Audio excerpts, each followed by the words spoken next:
95%. That is how many Russian drones Ukraine's interceptor fleet is destroying in a single engagement. 95%. Not at the last moment, not over cities, not while civilians cower in basements, but hundreds of kilometers away, out over empty sky, before those drones ever have the chance to threaten a single life. And in the middle of this transformation, one pilot had to make a choice. A pilot known only as Hulk, sitting safely behind a screen, hundreds of miles from the front, was about to attempt something that had never been done in the history of drone warfare. He was going to guide an interceptor, a machine that cost less than $2,000, across 500 kilometers of contested airspace to hunt down and destroy a Russian Shahed. No one had ever done it at that range. No one knew if it could work. And the moment he pressed the trigger, everything changed. In this video, we will look at exactly what Ukraine has built and why Russia cannot counter it. We will look at how a nation fighting for its survival became a world leader in drone interception technology. We will look at the economics behind this revolution, why a $2,000 drone beating a $50,000 threat is not just a battlefield win, but a strategic demolition of Russia's entire war plan. And we will look at what all of this means for the future of the conflict, and for the pilot who proved it was possible. But first, let us understand the trap that made that decision necessary. Russia's drone campaign did not happen by accident. It was not improvised. The Kremlin looked at Ukraine's air defense infrastructure, the radar networks, the missile batteries, the limited stockpiles of interceptor munitions, and it made a calculation. A cold, deliberate, mathematical calculation. If Russia could produce and launch drones faster than Ukraine could shoot them down, the equation would eventually tilt in Moscow's favor. Ukraine would exhaust its missiles. It would burn through its hardware. And even if it stopped 80% of the threats, the remaining 20% would still reach their targets. Substations, logistics hubs, civilian infrastructure. And it would keep coming, wave after wave, until Ukraine simply ran out of ways to stop it. This is what military analysts call attrition warfare, not the brutal, grinding attrition of tank columns and infantry assaults, though Russia tried that too, and failed catastrophically, but a quieter, more patient kind of attrition, the kind that does not announce itself with explosions on the front line, but instead bleeds a country dry from the inside, targeting the systems that keep the lights on, the fuel moving, and the population willing to endure. Russia's primary instrument for this campaign was the Shahed drone. A relatively simple design, originally developed in Iran, the Shahed is not a sophisticated weapon. It does not need to be. It is slow, it is loud, it flies in predictable patterns. But it is cheap, between $20,000 and $50,000 per unit. And Russia has the industrial capacity to produce them in enormous quantities. The strategy was never to win with a single strike. The strategy was to overwhelm, to flood the sky with enough drones that some would always get through, to force Ukraine to spend $1 million interceptor missiles on $20,000 targets, to drain the reserves, to create an economic exchange ratio so catastrophically lopsided that Ukraine's partners in the West would eventually balk at the cost of sustaining it. Think about what that means. Every time Ukraine fires a $1 million missile to destroy a $20,000 drone, Russia wins that exchange by a factor of 50. Do that enough times, across enough months, and the math becomes brutal.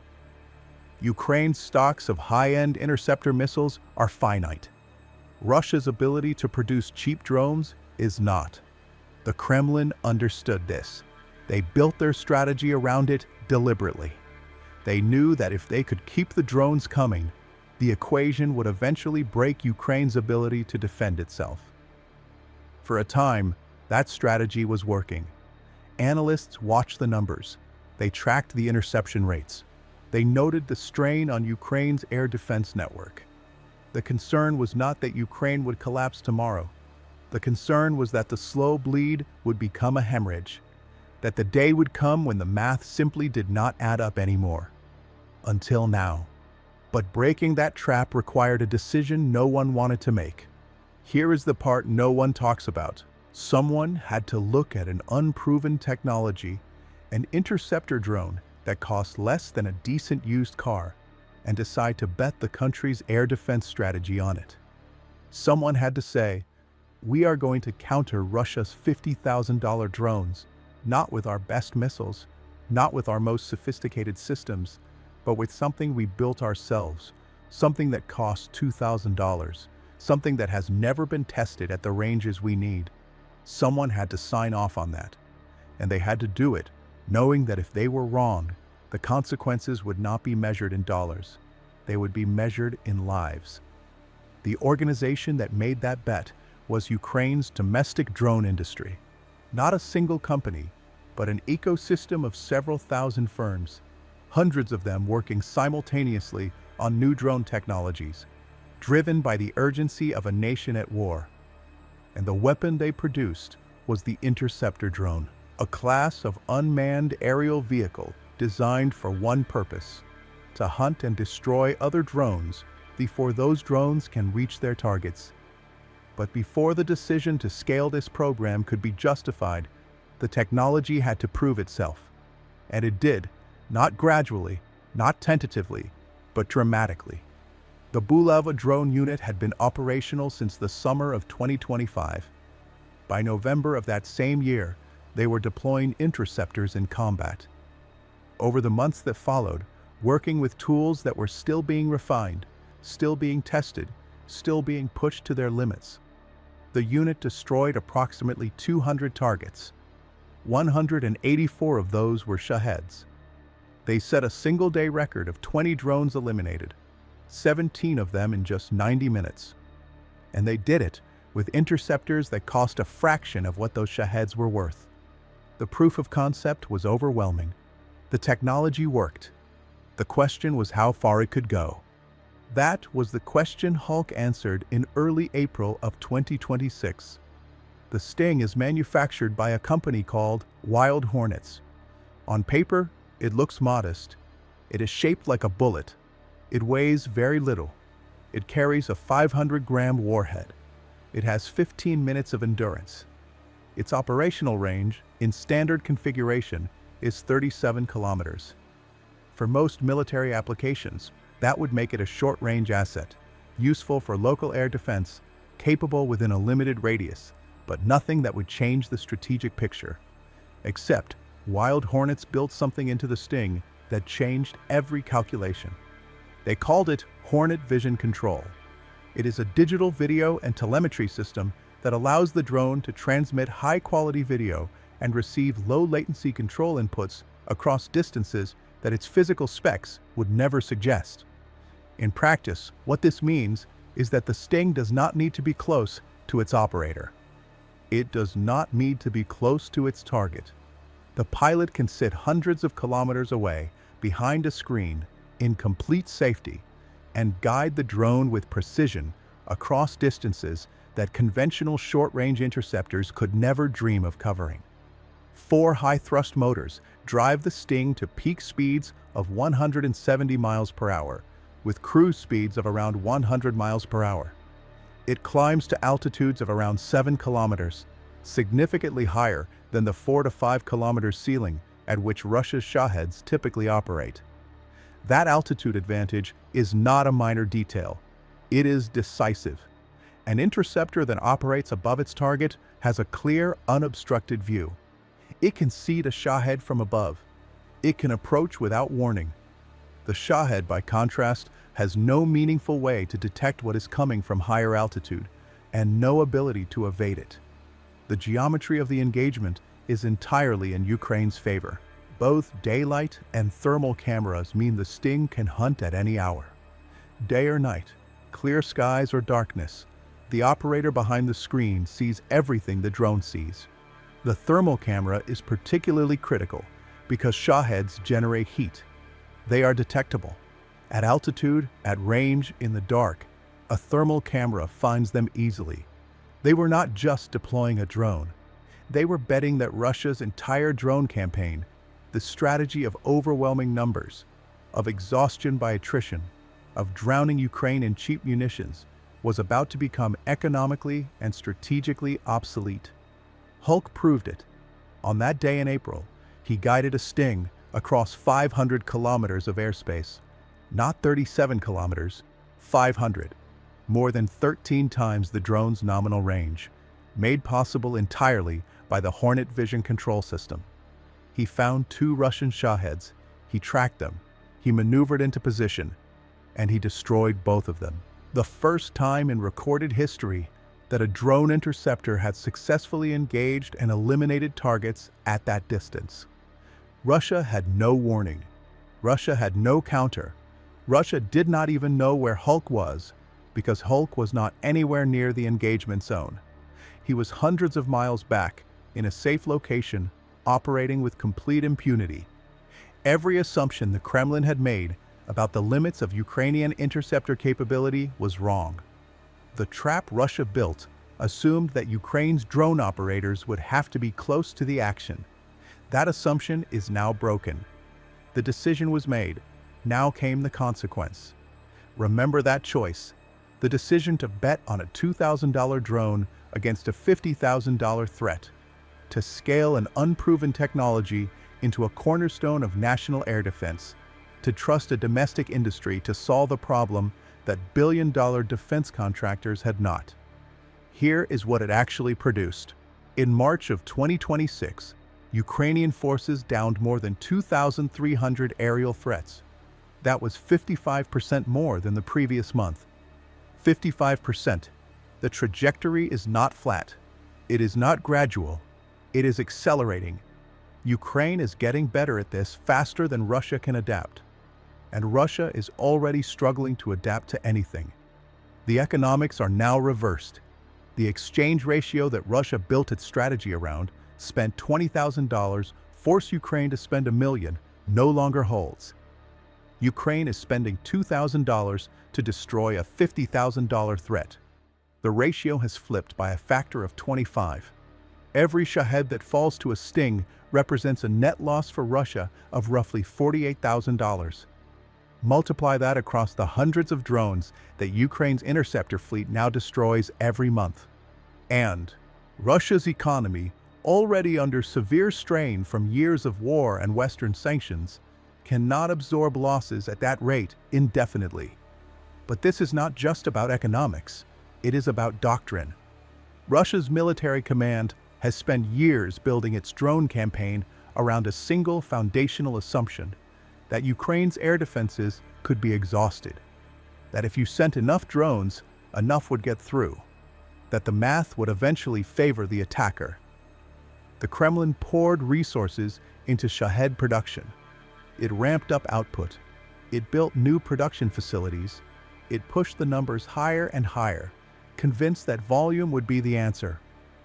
Ukraine built a response to that specific strategy. Not by matching Russia's volume with expensive missiles, not by acquiring Western systems that cost millions per shot, but by creating a drone ecosystem, thousands of companies, hundreds of active development programs, multiple interceptor models rolling off production lines at thousands of units per month. That could outcompete Russia's strategy at a fraction of the cost. The P-1 Sun, manufactured by Skyfall, costs $1,000 per unit. Skyfall can produce 50,000 of them every month, every single month, from a single company. The Strela from WeEye Drones costs $2,300 and rolls off production at 100 units per day. The Zirov 8 uses artificial intelligence to identify and lock on to Shaheds automatically, without a pilot needing to guide the terminal phase at all. The Octopus carries a 1.2 kilogram warhead, more than double most competitors, and its AI can take over from a human pilot once a target is acquired, completing the intercept with autonomous precision. The Jedi Shahed Hunter, announced by Ukraine's Ministry of Defense in March of 2026, weighs only 4 kilograms, but carries a 500-gram payload, reaches altitudes of 6 kilometers, and can strike targets 40 kilometers from its launch point at speeds of 350 kilometers per hour. This is not one weapon. This is an industry, a living, evolving, accelerating industry that Russia has no equivalent for. Think about what that means. Russia's answer to this is to build more Shaheds, to pour more money into the same strategy that is increasingly failing.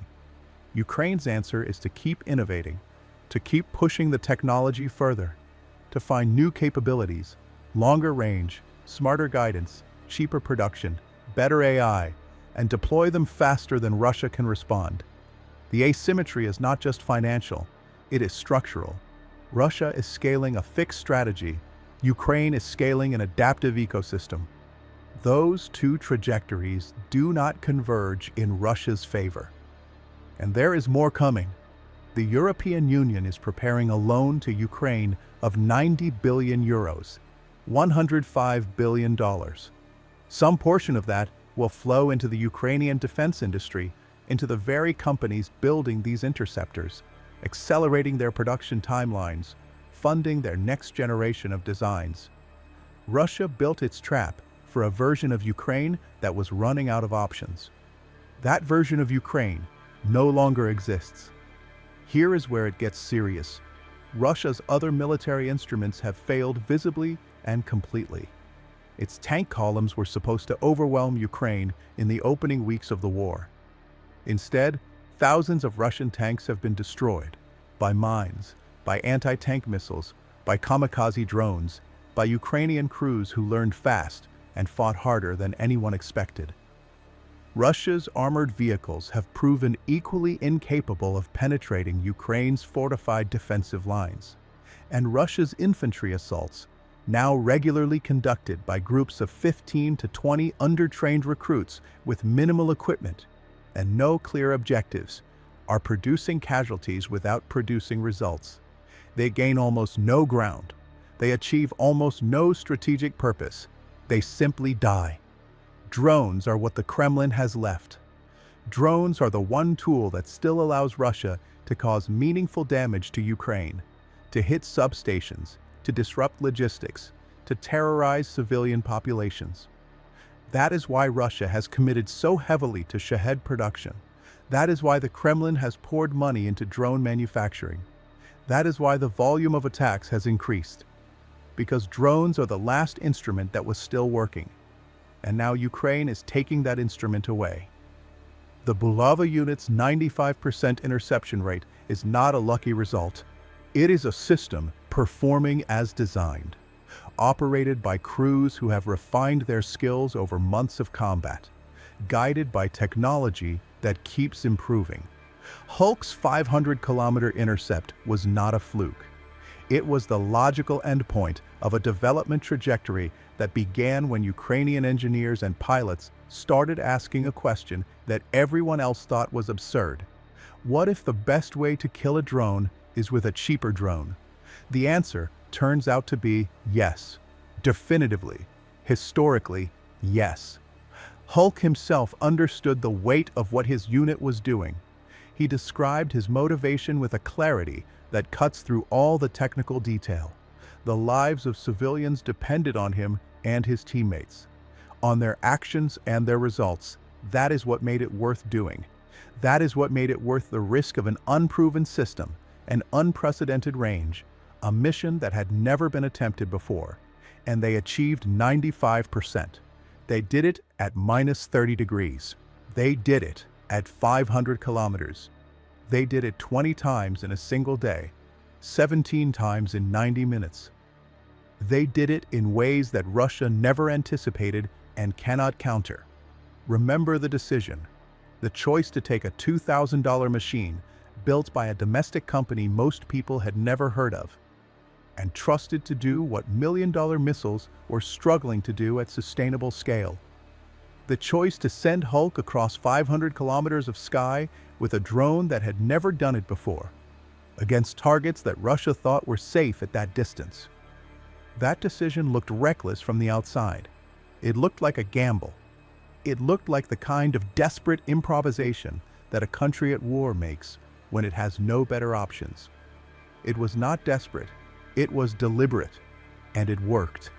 Russia built its drone campaign for a version of Ukraine that could be exhausted, that would eventually run out of expensive missiles and be left defenseless against the swarms. That version of Ukraine was the version the Kremlin needed to exist in order for its strategy to succeed. That version of Ukraine is gone. In its place is a country with an interceptor ecosystem producing tens of thousands of units per month, a pilot corps that can destroy 20 drones in a day and 17 in 90 minutes, and a technology that just proved it can reach 500 kilometers to find its target and bring it down. Russia planned for a victim. It got a hunter. If you found value in this, subscribe so you don't miss what is coming next.